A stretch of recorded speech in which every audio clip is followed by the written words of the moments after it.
안녕하세요. 대단히 반갑습니다. 신화가 된 미국 대통령 JFK를 추모하며 얼마 전 TV 프로그램 세계 다크 투어에서 투어 가이드 전남대 김봉중 교수를 모시고 수많은 의혹에 휩싸여 있는 케네디의 암살에 관한 여행을 떠났다. 함께 여행에 참여한 이는 봉태규, 박나래, 장명민 등이었다. 여행지는 JFK의 최후회를 마친 텍사스 댈러스였다. 1963년 11월 22일 12시 30분 댈러스 릴리 플라자 공원 옆 휴스턴 스트리트를 지나 엘럼 스트리트를 지나던 대통령 부부와 텍사스 주지사 내외를 태운 차량 컨버터블의 총탄 3발이 발사되었다. 전 세계에 생중계되던 카 프레이드 도중에 발생한 비극적 사건이었다. 첫 발은 빗나갔고 두 번째 총알은 대통령의 목에 그리고 육체 위에 발사된 세 번째 총탄은 머리를 관통해 뇌에致命상을 입혔다. 2001년 9.11 테러와 더불어 미국의 비극적 5대 사건에 꼽히는 사건으로 아직까지도 미국 사람들의 가슴속에 충격적이고 비오는의 사건으로 기억되고 있다. 피살된 상황은 고스란히 TV로 생중계되었다. 대통령 주지사 부인이 나눴던 최후에 대한 내용은 이랬다. 대통령님, 댈러스 사람들이 더 이상 대통령님을 사랑하지 않는다고 말 못하시겠죠? 케네디 대통령 대답으로 말한 것은 아무런 그렇고 말고 이었다. 이것이 케네디 대통령이 남긴 최후의 유언이 되었다. 그는 댈러스 일정을 브리핑 받은 후 힘든 일정이 될 것 같군 이라고 어두운 전망을 하기도 했다. 피격된 대통령을 태운 차량은 곧바로 인근에 소재한 마클랜드 메모리얼 병원으로 달렸다. 소요 시간은 8분 정도였다. 담당 의사 말콤 페리라는 의사였다. 심폐소생술과 기관지 삭관 등을 시도했으나 병원 도착 후 20분 만에 과도출혈 등으로 사망했다고 공식적으로 발표했다. 대통령의 나이 향년 46세였다. 암살 사건이 일어난 후 수사진은 곧바로 범인 색출에 돌입했다. 대통령 저격 장소로 추정된 곳은 학교 도서 보관소 6층 창가였다. 건물로 진입해 수색하기 위해 2층으로 수색했는데 그곳에서 경찰관은 대통령을 저격하고 2층으로 내려온 리 하비 오스왈드 24세를 만났다. 누구냐고 신문하는 경찰관에게 문서보관소 직원이 우리 직원이에요 라고 답변하여 무사히 문서보관소 건물을 유유자적하게 빠져나간다. 그는 건물을 빠져나와 버스를 탔다가 다시 택시로 자신의 야식집으로 가서 그곳에서 권총을 챙겨 다시 거리를 비하던 중에 또다시 경찰관 J.D. 디피트에게 의심을 사자 곧바로 권총을 꺼내 총격을 가한다. 오스왈드는 순식간에 4발을 발사해 경찰관이 적사한다. 오스왈드는 거리를 가로지른 후 인근의 영화관으로 숨는다. 그러나 꼭 경찰의 추격을 받아 범행 80분 만에 영화관 뒷좌석에서 체포된다. 체포 당시 그는 나는 희생양일 뿐이다 라는 말을 남겼다. 그는 이틀 후인 11월 24일 댈러스 교도소에서 카운티 교도소로 이감되기 위해 이동하던 중에 댈러스 나이트클럽 사장이던 잭 루비의 총격에 의해 갈비뼈에 총탄을 맞고 곧바로 병원으로 이송된다. 그러나 그 역시도 병원에서 사망한다. 잭 루비 또한 감옥 생활을 하던 중 암으로 1967년 감옥에서 사망한다. 존 F 케네디의 대통령의 유해는 1963년 11월 25일 장례식을 거쳐 얼링턴 국립묘지에 안장되고 그의 묘지에는 꺼지지 않는 불꽃이 설치된다. 참고로 러시아 이르쿠츠크 정사 뒤편에 꺼지지 않는 영혼의 불꽃, 꺼지지 않는 불꽃이 있다. 이는 세계 2차 대전 희생자를 추모하기 위한 목적이었다. 장례식장에서 마지막으로 천국으로 가는 대통령을 향해 거수경례를 하던 3살의 케네디 대통령의 아들 모습은 전 세계인의 심금을 울리기도 했다. 오스왈드는 17살이던 1956년부터 59년까지 해병대 복무를 하였고 복무 돌연 모스크바로 가서 망명을 신청한다. 당국에서는 망명 요청을 받아들이지 않고 불허한다. 그러자 오스왈드는 손목을 그어 자살을 시도하며 자신의 진정성을 호소한다. 그러자 소련 당국은 그의 망명 요청을 받아들이고 소련에서의 정착 및 안주를 도와준다. 그는 소련 여자와 결혼하여 딸을 낳고 얼마만큼 적응한 듯한 모습을 보였는데 얼마 후 1962년 도리안 미국으로 돌아갈 것을 선언하고 미국으로 돌아온다. 그리고 미국 적응에도 실패하고 일용적으로 전전한다. 암살사건 8개월 전 우체국 속보로 저격용 총 카카노 M91 38을 구입하여 실전처럼 연습을 하고 그 총을 들고 사진을 찍기도 한다. 그는 내병대 복무 시절 280m 거리에서 표적물에 대한 60발의 사격에서 59발을 맞추는 사격 실력을 발휘하게 됐다. JFK의 암살식 거리는 73m였다. 그리고 그가 대통령의 카프레이드 동선에 관한 정보를 갖게 된 것은 댈러스 신문에서 그에 관한 정보를 상세히 보도했기 때문이었다. 존 F. 케네디가 생전에 한 말이 있다. 진실의 가장 큰 적은 거짓이 아니라 신화입니다. 또한 그의 취임 연설에서 국가가 여러분을 위해 무엇을 해줄 것인가를 묻지 말고 국민 여러분이 국가를 위해서 할 수 있는 일이 무엇인가를 물어보라고 사자우를 토했었다.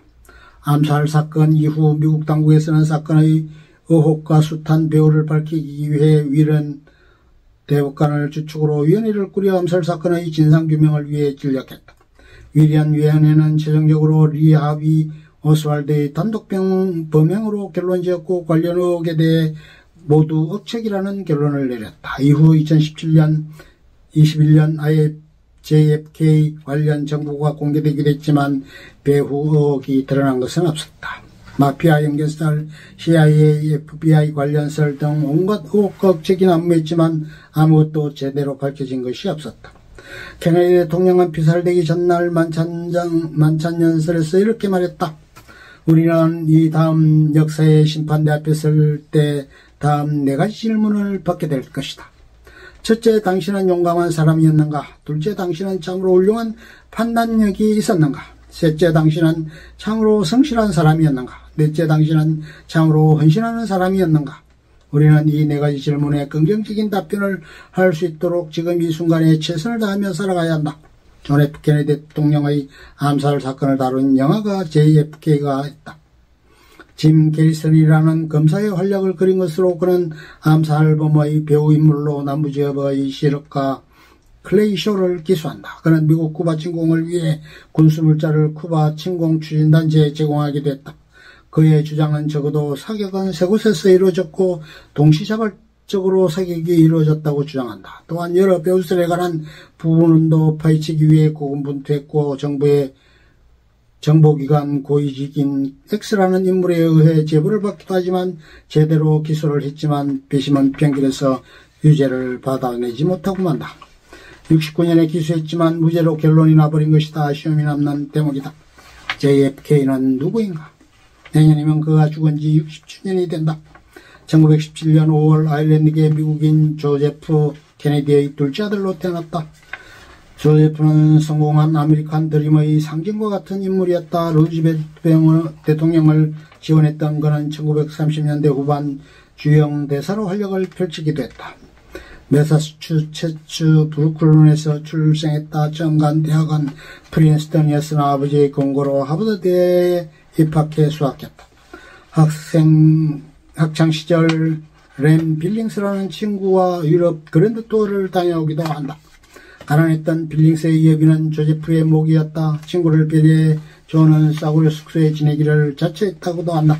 속설에 의하면 그런 그곳에서 유럽 박물관 성당 등 유명 관광명소를 다 둘러보았다. 그리고 그는 그곳에서 히틀러를 알게 됐다. 또한 그의 학부 시절 논문으로 영국은 왜 잠자고 있는가라는 것을 썼다.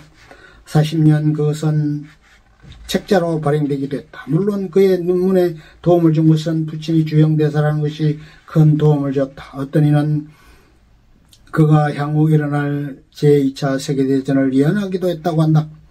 1941년 그는 신체검사를 받고 군에 입대한다.